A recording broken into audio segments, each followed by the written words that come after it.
Hindi ako magluluto ng ulam ngayong araw mga mamis dahil hindi kami kakain ng kanin kasi nga ang lulutuin ko ngayong araw para sa pagkain namin buong maghapon ay pesto. Meron pa kasi ako ditong kalahating kilong penny pasta mga mamis kaya sabi ko gawin ko na nga lang ay magluto na lang ako ng pesto para maluto na to kasi iniisip ko baka abutan din na expiration kaya nga ito tignan nyo pagkakuha ko nga dito sa may lagayan chinek ko talaga muna at binilang ko kung ilang buwan pa bago ma-expire to. Wala rin kasi talaga akong maisip na ulamin namin nung araw na to mga mamis kaya ito na lang talaga yung naisip ko na lutuin. Dapat talaga nga mga mamis, nung March ko pa talaga planong gustong lutuin to. Hindi ko naman siya kinikrave pero nung March pa talaga sana to. Kaya lang naisip ko nung March na mag-birthday si Atina ng April. Kaya dapat April ko na lang lulutuin. Pero hindi ko pa rin siya naluto ng April. At ngayong June ko na nga lang siya maluluto. Alam niyo mga mamis, kaya nagustuhan ko din talaga tong pesto na to. Kasi nga bukod sa masarap din naman talaga siya, lalo na nga kapag dinamihan mo yung parmesan cheese. Napakadali lang din kasi talaga niyang lutuin. Ang problema ko lang naman dito mga mamis, na mamahalan ako sa pesto sauce. Alam niyo mga mamis, itong pesto sauce na nabili ko na nasa pouch, ayan na yung pinakamura ha, 189 pesos ang bili ko dyan. Pero okay lang naman din kasi pang sakto na siya na pang kalahating kilo or 500 grams. Nagpainit na nga ako ng tubig mga mamis para nga hindi na ako matagalan mag-antay magpakulo pa dito sa may kaserola. Tapos naghiwa na rin pala ako ng bawang sibuyas habang nagpapakulo ng mainit na tubig. Nung kumulo naman na ito at inilagay ko na sa kaserola, tapos naglagay na ako ng asin at saka mantika. So dahil mainit nga naman na yung tubig mga mamis, inilagay ko na nga yung pasta. Tapos ang nakalagay doon sa may instruction, 8 minutes mo siyang pakukuluan. Kaya naman inurasan ko siya ng 8 minutes. Sabang inaantay ko siyang kumulo, tinanggal ko na yung sabaw ng tuna. Bali yung iba mga mamis,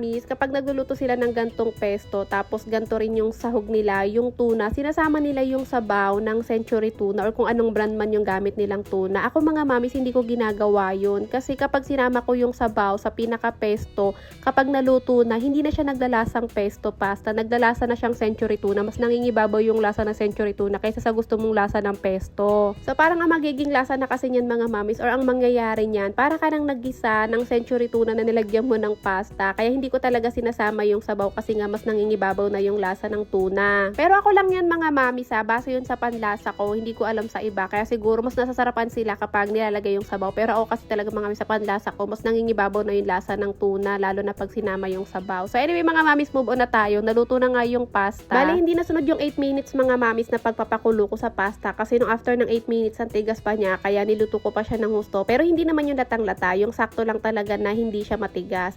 Then after nun mga mamis, nagisa na ako ng bawang at sibuyas, tapos sinunod ko na yung tuna. Then nung medyo okay na, nagisa na ng maayos lahat, inilagay ko na nga itong nabili kong pesto sauce. Yung pesto sauce na nabili ko mga mamis na nasa pouch, ayun na yung pinakamurang makikita nyo sa mga grocery store kasi yung iba nasa bote na maliit, nasa 200 plus to 300 na. Tapos ayun nga, naglagay na rin pala ako ng parmesan cheese. Yung parmesan cheese naman mga mamis, yung ganyang kalaki, 155 pesos ang bili ko dyan sa Pure Gold. Pero mas mura sana sa Robinson kasi 122 lang. Yun nga lang kasi nung bumili ako niyan, wala sa Robinson kaya napilitan akong bumili sa Pure Gold. Ito at mabilis ko nga lang maluto yung pesto mga mamis at ito na yung pagkain namin sa buong maghapon. Yung iba pala mga mamis kapag nagluluto nito nilalagyan pa nila ng Nestle cream. Ako naman ayoko na maglagay mga mamis kasi nga feeling ko kakain ako ng carbonara hindi na pesto. At saka mas gusto ko talaga yung original na lasa ng pesto kaya hindi ako naglalagay ng Nestle cream. Pagkatapos ko naman magluto mga mamis, tarang at samahan nyo naman ako sa pinaka-paborito kong gawin, ang mag-unbox ng mga pinagbibili ko online. Etong mga pinagbibili ko mga mamis, parte pa din naman to na pag-unti-unti ko nga ng mga gamit ni Atina para sa pasukan. O diba, June na pero nag-unti-unti pa din ako. So, ang binili ko ngayon mga mamis ay ballpen. Nakita ko kasi na maganda raw tong ballpen na to. Pero hindi ko talaga siya basta-basta binili. Talagang matagal bago ko siya chinek out kasi nga gusto ko nire-review ko muna kung maganda ba talaga o hindi. So, dahil nga nakita ko sa reviews na maraming college na ang gumagamit ng ballpen na to kasi maganda daw talaga ang sulat. Kaya ayun, napa-check out na ako. Bumili lang muna ako ng 5 pieces mga mamis. Puro black yan, 85 pesos. Meron naman yung isang box, 180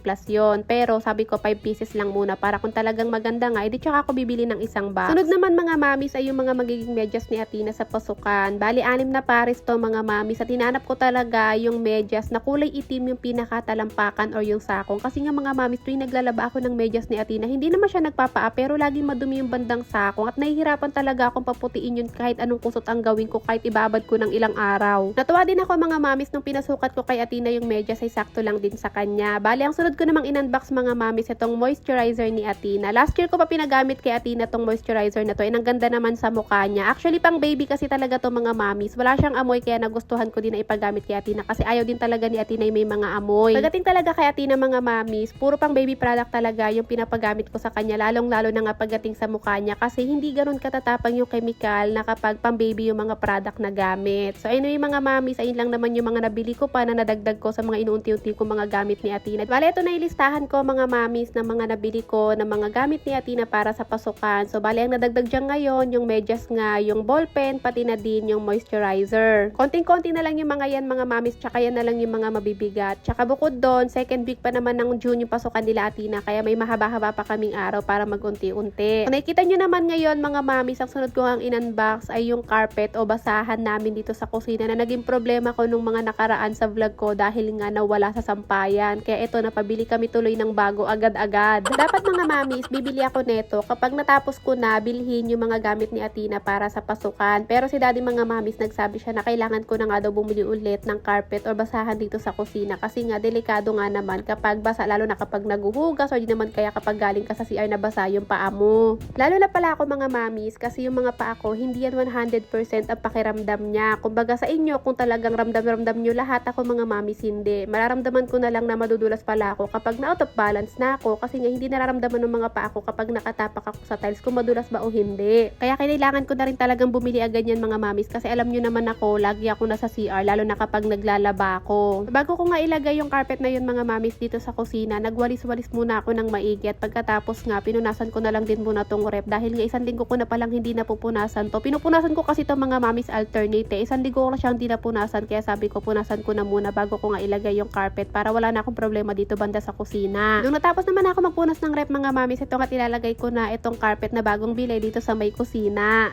Kung dati mga mamis, color gray yung nakikita nyo dito sa kusina namin, ngayon naman pinili ko ay color brown naman. Ang size naman na pinili ko mga mamis ay 60 by 120 kasi ayun na yung mga choices na size doon. At ito yung pinaka pangalawa sa maliit or malaki. Basta yun na yun. Tapos hindi naman kasi siya sakto dito sa kusina, kailangan ko pa siyang gupitan. Kaya ito, kailangan ko na naman umupo sa sahig para maggupitan ko siya at sumakto dito sa kusina. Ito yung isa sa mga struggle ko mga mamis kapag kailangan kong umupo sa sahig, tas kailangan kong tumayo. Pero nagagawan ko pa din naman ng paraan mga mamis, basta lagi lang talagang nandito tong pink na upuan na to. Madali ako nakakaupo tsaka nakakatayo pag galing ako sa sahig nakaupo. Pwede ko naman talaga sanang antayin si daddy mga mamis para dalawa kami ang magkakabit nito. Kaya lang hindi ko na kasi talaga siya mantay mga mamis lalo at nakita ko ang ganda pala nung brown kaya excited na talaga ako inilagay dito sa aming kusina.